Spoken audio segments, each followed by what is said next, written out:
अस्सलाम वालेकुम students, welcome to my YouTube channel psychology learning hub.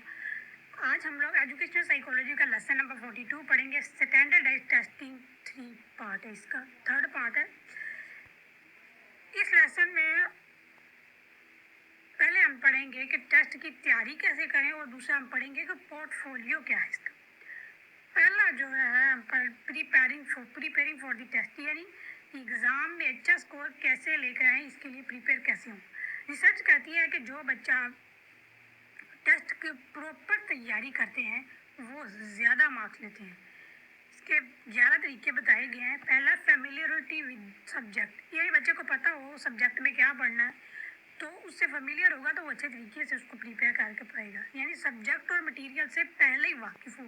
जो प्रैक्टिस करते हैं वो बेहतर करते हैं। मिसाल के तौर पर बायोलॉजी पढ़नी है तो उसमें बायोलॉजी में ह्यूमन लाइफ, प्लांट्स और दीगर जिंदा चीज़ों के बारे में पढ़ना है, तो पहले स्टूडेंट को बायोलॉजी के बारे में पता होगा तो वो प्रैक्टिस कर पाएगा, उसमें परफेक्ट हो जाए। फेमिलियरिटी विद टेस्टिंग प्रोसीजर, यही टेस्ट का पैटर्न पता होगा कि मुझे पहले एमसीक्यूज आएंगे, फिर उसके बाद शॉर्ट क्वेश्चन, फिर लॉन्ग क्वेश्चन।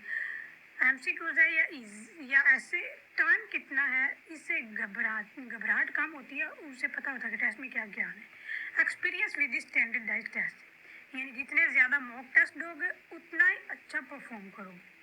चौथा है हाई सेल्फ कॉन्फिडेंस, यानी कॉन्फिडेंस हो तो पैनिक नहीं होता स्टूडेंट। लो कॉन्फिडेंस से एग्ज़ाम का फियर भी होता है और परफॉर्मेंस भी ख़राब होती है। पांचवा ये है कि familiarity with the similar questions, यानी पास्ट पेपर्स और सैम्पल क्वेश्चन सॉल्व करो, आपको फेमिलियरिटी हो क्वेश्चन से। ब्रीफ ओरिएंटेशन, यानी टीचर अगर पहले बता दे कि टेस्ट कैसा देना है तो स्कोर बेहतर होते हैं। सातवां यह कि training for the cognitive skills, यानी सोचने समझने की प्रैक्टिस से स्कोर बढ़ते हैं। ये इंसान सोचेगा कि मैंने ये इस तरह पेपर देना है तो उससे उसकी कॉग्निटिव स्किल्स बढ़ेंगी। Training in the problem solving, यानी प्रॉब्लम सॉल्विंग करने की टेक्निक सीखो। ये मुझे प्रॉब्लम या ये क्वेश्चन आएगा तो मैंने सॉल्व कैसे करना है। एनालाइज क्वेश्चन केयरफुली, सवाल को जल्दी में ना पढ़ो, सब एस्पेक्ट्स देखो फिर जवाब दो, यानी पूरा एक एक लाइन को समझो, उसमें पूछा क्या गया फिर जवाब दो। दूसरा ये है कि सी रेलिवेंट वीएस इरेलीवेंट डिटेल्स, यानी सवाल में ज़रूरी बात क्या है और फजूल चीज़ें क्या, यानी किस चीज़ पर मुझे फोकस करना है।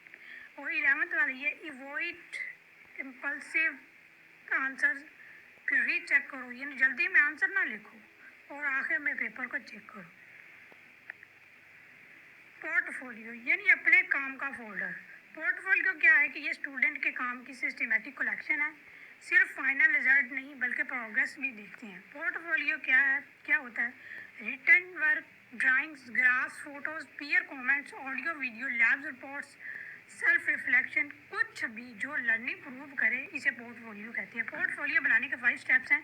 पहला, स्टूडेंट की इन्वॉल्वमेंट, स्टूडेंट खुद डिसाइड करे कि क्या रखना है। सेल्फ रिफ्लेक्शन, यानी मैंने क्या सीखा, कहाँ गलती की, लिखो। एक्टिविटीज़ एंड लर्निंग, यानी क्लास वर्क और एक्टिविटीज़ शामिल हो। शो ग्रोथ, यानी पहले कैसा था अब कैसा बेहतर हुआ है। मेंटेनेंस, यानी स्टूडेंट को समझाया जाए कि पोर्टफोलियो कैसे मेंटेन करना है। पोर्टफोलियो का फ़ायदा यह है कि पोर्टफोलियो से टीचर को पता चलता है कि स्टूडेंट सिर्फ मार्क्स के लिए नहीं बल्कि वाकई सीख रहा है। इसकी समरी यह है कि टेस्ट में अच्छा करने के लिए प्रैक्टिस प्लस स्ट्रेटजी और कॉन्फिडेंस चाहिए। और पोर्टफोलियो स्टूडेंट की पूरी लर्निंग जर्नी दिखाता है, सिर्फ एक एग्ज़ाम नहीं बल्कि फ्यूचर को भी बताता है।